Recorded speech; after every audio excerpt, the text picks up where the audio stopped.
Hello बच्चों, चलिए प्रश्न देखते हैं। बायोमैग्निफिकेशन का अर्थ है वातावरणीय कारकों का मनुष्य द्वारा विस्तारण, खाद्य उपभोग के कारण जीवों की वृद्धि, जनसंख्या में वृद्धि, खाद्य श्रृंखला के अंत तक अजैव निम्नीकरणीय प्रदूषकों की सांद्रता में वृद्धि। तो दोस्तों आइए देखते हैं हमारे प्रश्न की मुख्य अवधारणा। देखिए, हमें प्रश्न में पूछा गया है बायोमैग्निफिकेशन के बारे में। क्या पूछा गया है?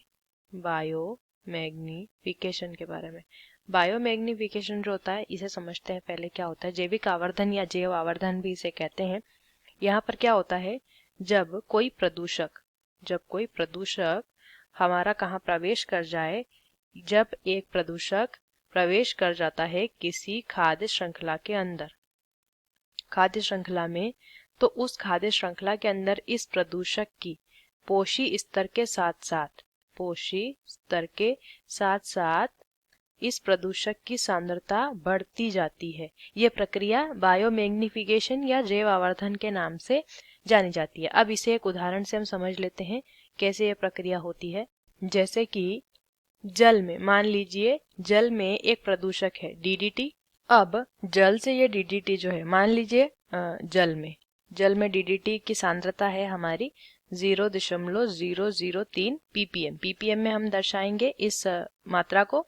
अब जल में पाए जाने वाले जो छोटे छोटे जीव होते हैं उन्हें हम जूप्लैंक्टन कहते हैं। जब ये प्राणी जल ग्रहण करेंगे तो इनमें यह सांद्रता 0.04 हो जाती है।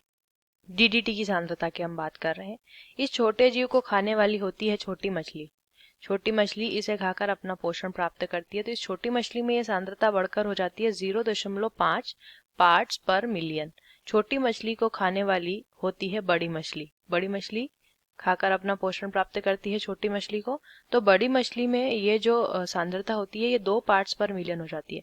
ये हमने एक खाद्य श्रृंखला देखी। इसमें हम देख सकते हैं कि जैसे जैसे एक पोषी स्तर से दूसरे पोषी स्तर में जाते हैं तो क्या होता है कि डीडीटी की जो सांद्रता है, डीडीटी एक प्रदूषक है और इसकी सांद्रता पोषी स्तर बढ़ने के साथ साथ इसकी सांद्रता बढ़ती है। तो ये प्रक्रिया क्या कहलाती है? बायोमैग्निफिकेशन। अब विकल्प देख लेते हैं। देखिए, पहला विकल्प दिया है वातावरणीय कारकों का मनुष्य द्वारा विस्तारण। यह प्रक्रिया बायोमैग्निफिकेशन नहीं कहलाती। खाद्य उपभोग के कारण जीवों की वृद्धि, ये भी नहीं कहलाएगा बायोमैग्निफिकेशन। जनसंख्या में वृद्धि, ये भी बायोमैग्निफिकेशन नहीं है।